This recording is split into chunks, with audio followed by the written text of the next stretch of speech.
이증관 판사 칭찬 하나만 더 합시다. 추경호 전 원내대표 재판 증인으로 이렇게 나왔는데 계속 거부해요. 거부.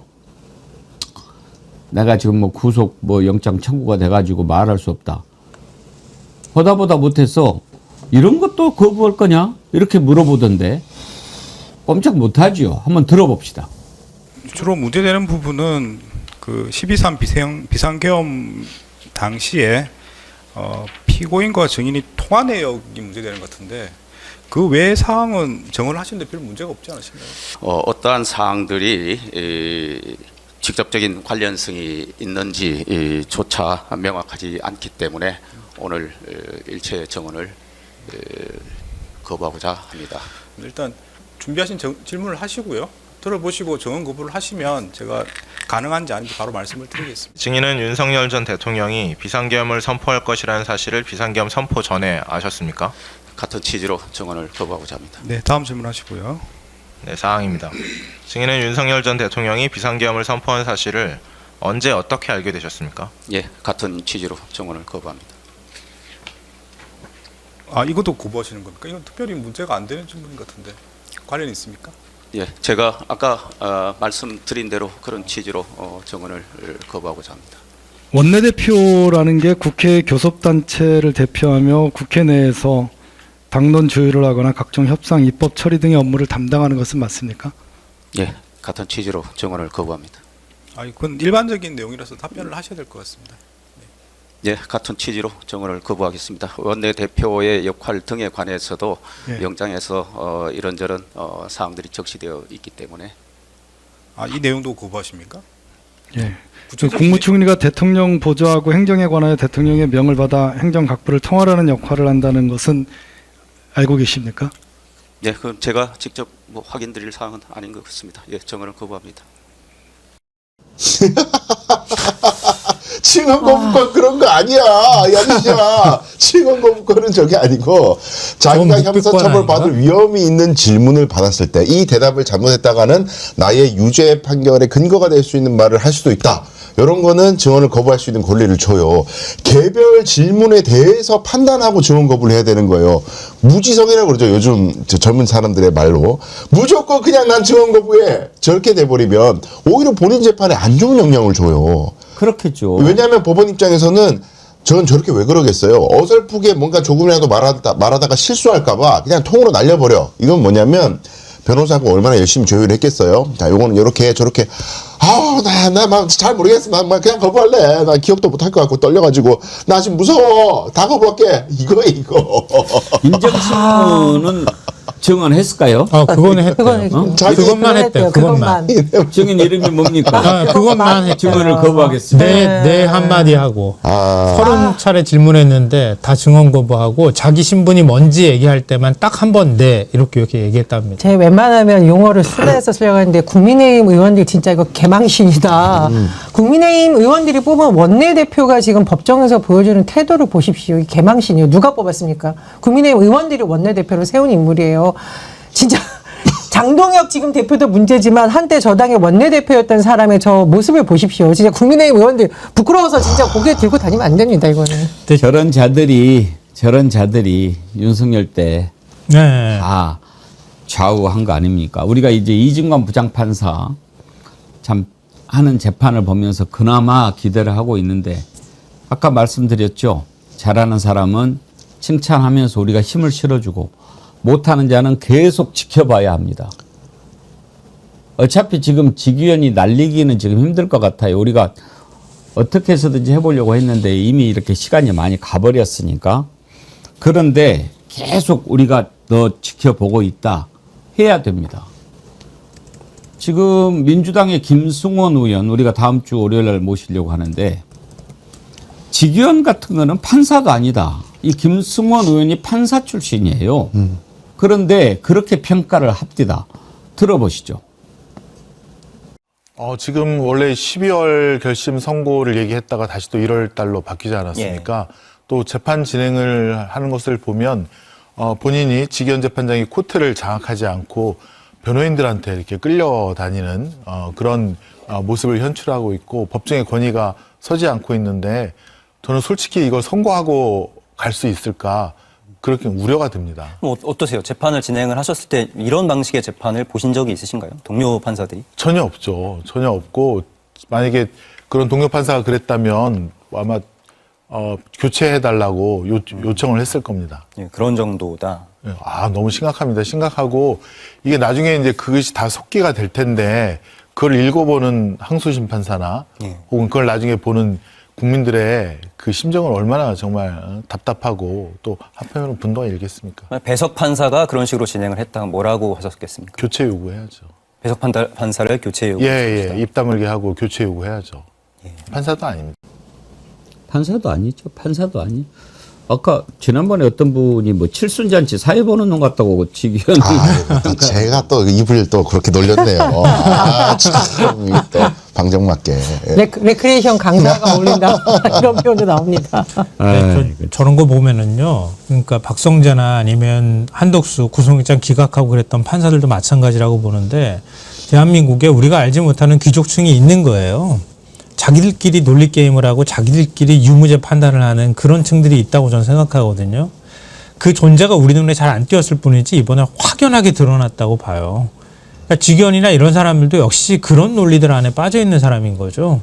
그러니까 판사가 시대의 교를 내란이 일어났는데 내란 때 어떤 행동을 취해야 되고 내란 재판을 어떻게 해야 된다는 상황을 해야 된다고 하는 기본적인 판단 자체를 안 하고 그냥 이전에 해왔던 것처럼 법 논리만 가지고 유무죄나 아니면 구속 여부를 판단하고 있다고 하는 거예요.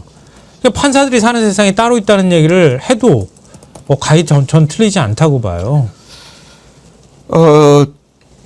질문을 주신 분이 두 분 계신데 강수영 변호사님한테 짧게 여쭤보고 다음으로 넘어가죠. 네. 0012724님.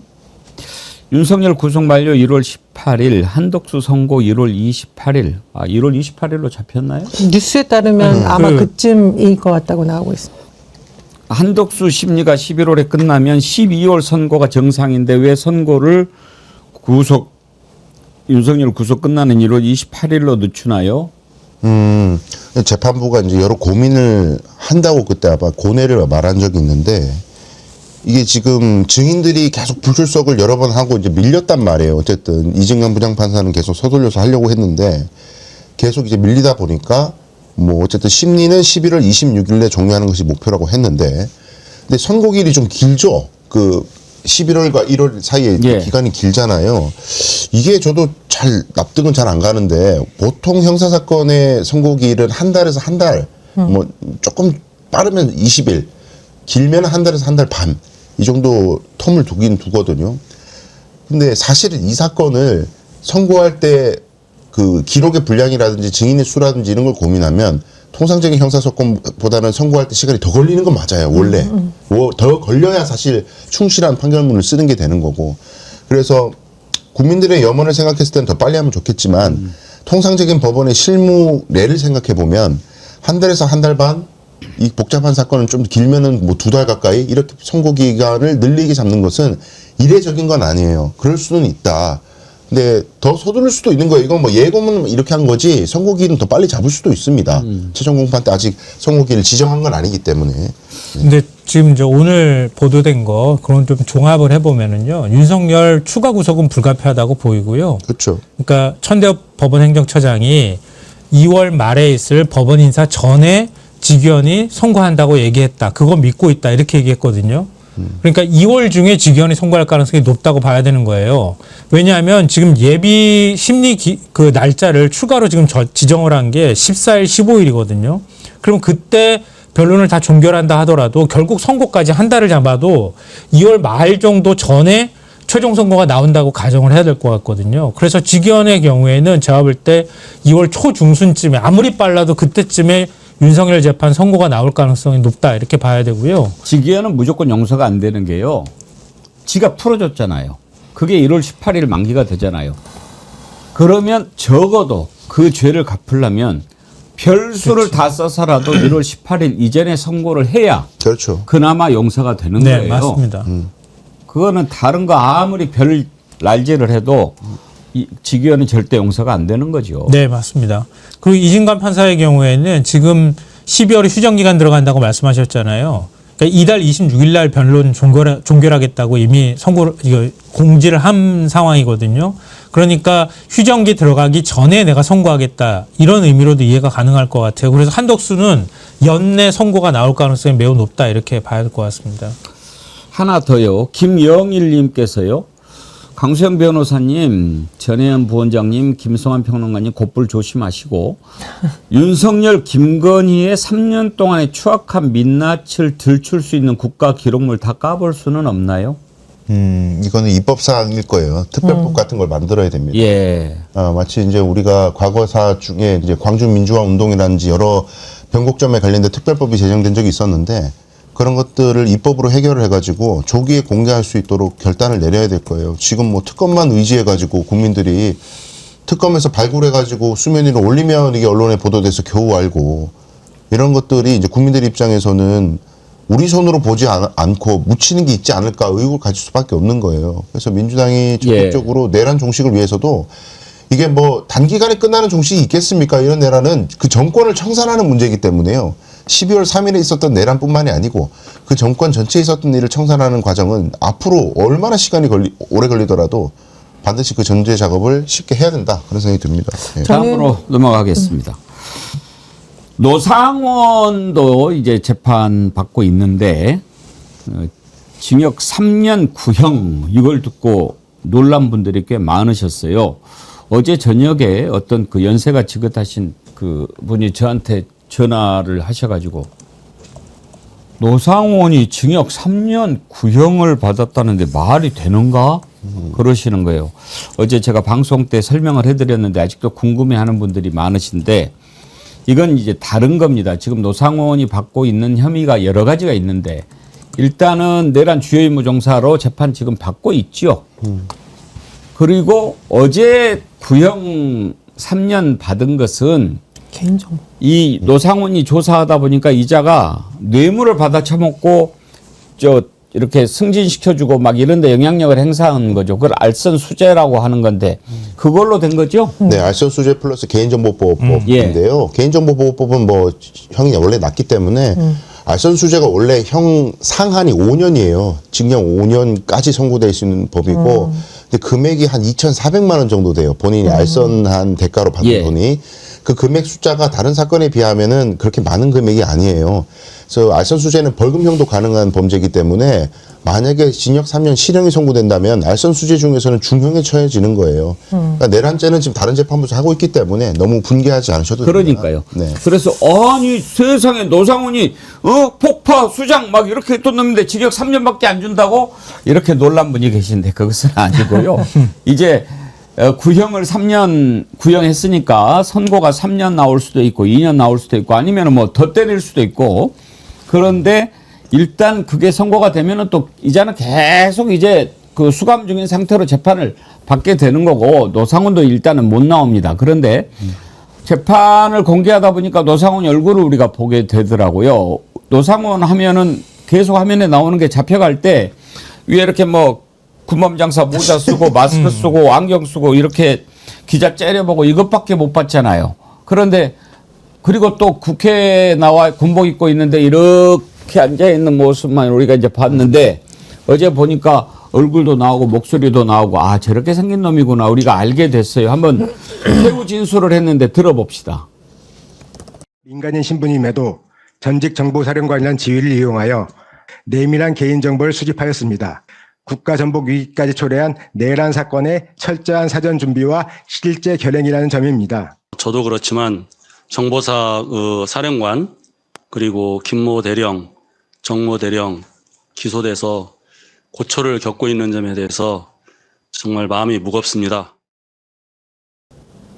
좀 멀리서 보여서 그 낯짝을 제대로는 못 들여다보는데 저걸 딱 보면서 얼른 그런 생각이 들지 않아요? 전혜원 원장님?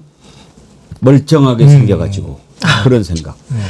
근데 저는 정말 이렇게 참담한 게 뭐냐면은 이 노상원 전 사령관이라는 인물은 민간인, 전 사령관이잖아요. 민간인 신분이기 때문에 뭐 수사단을 구성하기 위한 아무런 그게 없어요. 민간인이에요. 그런데도 뭐 부정선거 의혹 수사하겠다면서 제2수사단 뭐 한다 그러고 저는 저 멀쩡한 인물이 그 노상원 수첩에 적힌 내용 보면 절대 멀쩡하지 않습니다. 사람들이 방송 나가서 저한테 악마라는 용어 쓰지 말라고 하는데 이 정도면 악마 아닙니까? 뭐 이재명 뭐 여러 사람들을 쭉 적어놓고서는 뭐 수장을 시키네 어떻게 암살하냐 계획을 다 써놓은 걸 보면 저는 이건 상당히 문제가 있다고 생각을 하고 근데 이제 저는 꼭 짚고 싶은 게 뭐냐면 아까 개인정보보호법 위반 혐의로 기소된 거 외에 사실은 내란과 관련된 역시 판결을 누가 하냐고 봤더니 지경 부장판사가 노상원에 대해서 내란 중요 임무 종사 등의 혐의 사건에 대해서 판결을 합니다. 그래서 이 부분을 좀 지켜봐야 된다고 생각을 하고요. 여러분 근데 속지 않았으면 좋겠는 게 사실 최상목 같은 인물 있잖아요. 인선됐을 때 우리가 여기서 다룬 적이 있어요. 그나마 좀 낫지 않을까. 그러나 지금 보니까 어떻습니까? 참 찌질하고 우리 평론가님 말씀되신 대로 사악하지 않습니까? 그래서 저는 이제 재판부에 나오기 위한 일종의 전략을 변호사들하고 짰다고 생각을 하고요. 그러나 노상원 수첩을 보면 이 윤석열과 내란에 관련된 인물들이 얼마나 사악한 계획을 짰는지 그 실체가 지금 드러나고 있다고 봅니다. 그 민간인인데도 저런 식으로 인사까지 개입하고 아니 세상에 지금 국방 그 왜 어떻게 가능했겠습니까? 김용현이가 힘을 실어준 거 아닙니까? 그러고 보면 윤석열 때 민간인들이 잘 나갔네. 민간인 비행기 전용기 태워주고 주술사들이 잘 나가고 이제 법사. 윤석열 때는 민간인을 했어야 되네. 난 민간인이었는데 왜 자신도 없어 나한테. 김건희도 그렇고 김용현도 그렇고요. 마찬가지로 두 사람이 뭔가 브레인이 없는 거예요. 자기가 스스로 기획하고 뭔가를 생각할 능력이 부족했던 거예요. 그러니까 그 옆에 그게 가능한 사람을 붙여놓고 있는 거예요.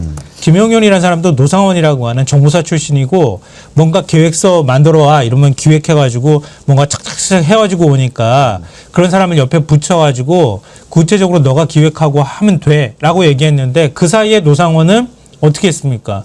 군 인사에 개입하면서 떵떵거리고 다녔던 거예요. 심지어 전보듯이. 더 비극은 그 노상원 또 비단아 씨한테 또 전보고. 오늘 나쁜 자들 다루다 보니까 시간이 빨리 가버리는데요. 끝으로 한 가지만 더 짚어보겠습니다. 이제 국힘당은 갈 때까지 다 간 것 같습니다. 제가 그제 이제 정리를 좀 해야 된다라고 했는데요. 장동혁은 지난번에 우리가 황교안이다라고 얘기했잖아요. 그게 문제가 됐는데도 이거 다 계획된 준비된 발언이었다라고 하는데 그런 것 같아요. 뭐 어떤 유튜브 채널에 나와가지고 그 자기들 운영하는 유튜브인가? 더 극우 쪽으로 함께 가겠다. 그렇게 얘기를 해요. 그러니까 이제 지방선거를 치르는데 중도 확장 이런 얘기를 하잖아요. 근데 그게 중요한 게 아니다. 그렇게 얘기를 합니다. 그러면 이제 장동혁, 전광훈, 황교안 뭐 이렇게 해가지고 하겠다는 것 아니겠습니까? 저쪽으로 가는 게 이제 자기들이 갈 방향이라는 걸까요? 그러니까 그렇게밖에 자기가 할 수가 없는 거예요. 그러니까 지금 자기 세력을 원래 자기 세력이 없었던 사람이잖아요. 그런 사람이 선거를 치르기 위해서 뭔가를 하는데 자기 세력은 지금 결집은 안 돼 있고 확장도 안 되는 상황인 거예요. 그러니까 장동혁이란 사람이 계속 정치를 하기 위해서는 자기 안에 있는 극우 세력이라도 자기가 결집을 해야 그래야 당에서 자기가 권위가 서고 이런다고 생각하는 거예요. 그러니까 제가 볼 때는 선거를 이기겠다고 하는 전략이 아니라 선거 상관없이 나는 내 뒤에 장동혁 개라고 하는 세력을 만들어서 가겠다고 하는 길게 보고 지금 저런 식의 전략을 전 짜고 있다고 봐요. 어떻게 선거를 이기겠다고 하면 저런 식으로 합니까? 전 말도 안 되는 거거든요. 그러니까 어떤 방식으로든 자기가 정치를 계속 하겠다고 하는 욕심을 저런 식으로 일종의 극우를 결집하는 방식으로 자기가 정치적 미래를 도모하고 있는 과정이라고 보입니다. 당 지지율을 떨어뜨리는데 장동혁 대표가 큰 공헌을 하고 계신다. 저는 정말 어이없었던 게 저는 우리가 황교안이다 이 얘기 딱 듣는 순간 국민의힘은 내란당입니다라고 완전 선포한 거나 마찬가지다. 국민들은 이렇게 보고 있고요. 또 중요한 지점이 있습니다. 지금 뭐 한동훈 다시 정계 은퇴하려고 약간 관심을 호소하려는 것 같으니까 아마 장동혁이 그걸 더 견제하기 위해서 자기가 당대표라는 직분을 잊고 이러는 게 아닌가 생각이 드는데요. 더 어이없는 것은 이 황교안 전 대표에 대한 발언에 대해서 당내 인사들이 막 방송 나가서 비판하고 그러니까 이거 즉흥적 발언이 아니다.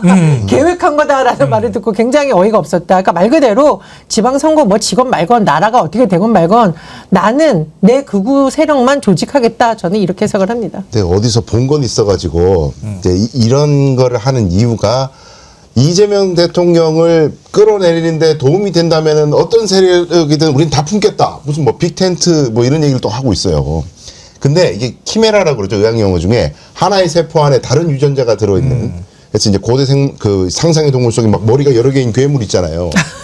지금 키메라로 가고 있어요. 왜냐하면 본인 생각에 지금 여론을 선동할 때는 그런 게 좋을지 몰라요. 이재명 대통령을 규탄하는데 우리 모두 모입시다. 좋을지 모르겠으나 본인이 처해 있는 현실은 지방선거 앞두고 그 수많은 분파들이 합치는 순간 우리도 지분 내놔.